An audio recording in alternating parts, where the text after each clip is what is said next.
Welcome to the Heart of a Viking. This channel offers elementary art lessons taught by Mrs. Minto from the Cape Henlopen School District in Delaware.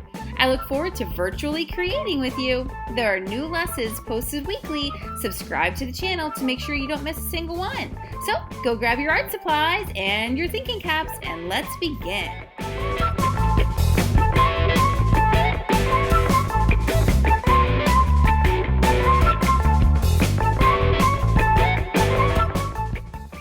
Hey, fourth grade artists. Okay, so what I need you to do today is I need you to get out your self-portraits that we made while learning about Andy Warhol.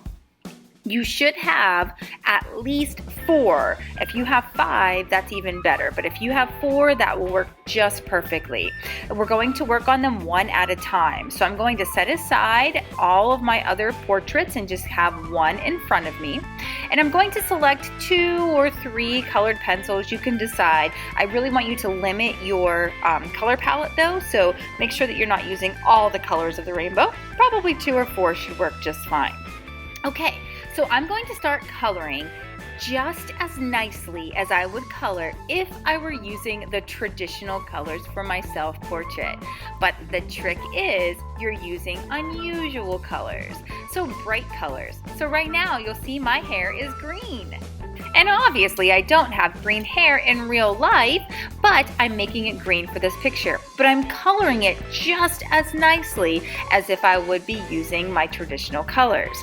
Now I'm going to add a bit of my pink because my hair isn't all one color. My hair has some spots that were sort of bleached a little bit from the sun. I don't dye my hair, but it's kind of different colors from the sun changing it.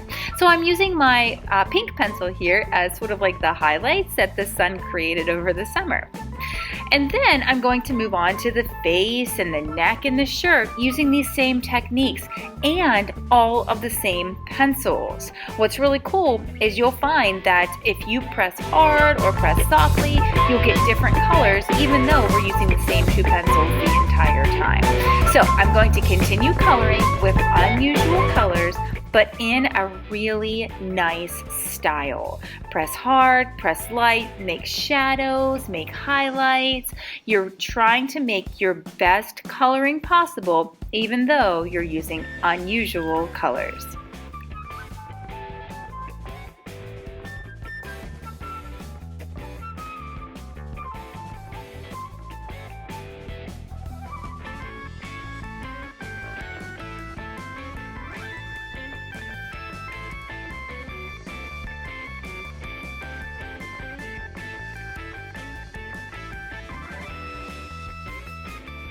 And now, using the magic of video editing, I'm going to jump ahead and show you my 4 completed Warhol-inspired colored self-portraits. All right, let's take a look.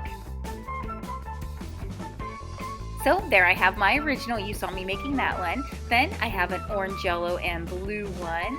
And then a blue, green, and peach one. And finally, a yellow, mahogany, and black one. And then I have my original, which I'm not going to do anything to. I'm just going to go ahead and place it to the side. All right, so now I'm going to take these 4 and I'm going to be trimming the edges. I have these special scissors in the art room called edgers. If you don't have those, you can use your traditional scissors as well. But really what we want to do is we want to cut off the edges of the portrait and trim away any sort of inconsistencies. So like from the copy machine, I have some weird black lines on the edges of mine. And this just kind of cleans all that up and makes it look really nice. So I'm just trimming away on the sides of all 4 of my portraits, one at a time, of course.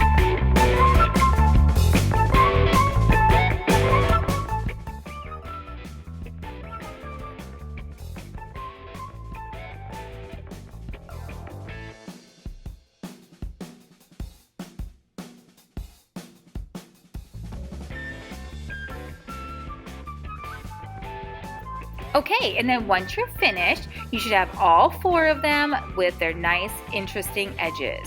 Now, I'm going to be taking these portraits and I'm going to be gluing them to a colored background. And again, if you don't have a colored background, a white background will be just fine. So I'm taking mine now and I'm sort of playing with them. I'm moving them around, seeing how they fit best on the paper, seeing which colors look nice next to each other. That's one of the big things in my book. I try to make sure that the colors are spread out so there isn't too much green in one spot or too much yellow in one spot. So trying to move them around and play with them. I take a long time to do this because I really want it to be right and I want it to look nice for the people who look at my art. And then once I finally have it decided, then I'm going to use glue sticks to glue them to this colored background. Oh, and by the way, the reason I chose a purple background is because I didn't have much purple in my original works of art. I tried to pick a color that was different from my color choices on my original works of art. And don't forget, by turning the paper over and rubbing it from the back will give you a nice, smooth gluing. I always do that. I highly recommend it. Makes a huge difference on how well the glue stick sticks.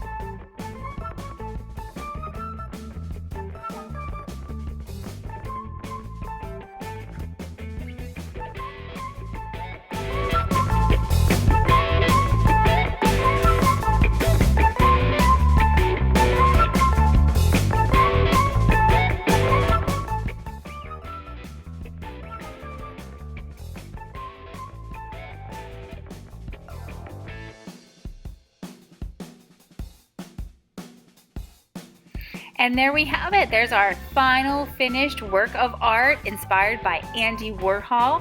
I hope you had a fantastic time, learned something new, and realized that your coloring, even though we might be using untraditional colors, it can still be beautiful. And I think that's what this is. It's interesting, it's beautiful, it's intriguing, and I cannot wait for you to share these with your family.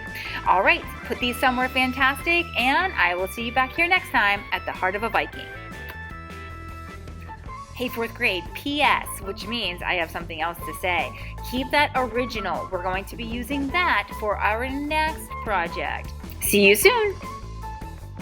HOB artists, don't forget to hop on over to Art Sonia to upload a photograph of your piece of artwork to your art portfolio.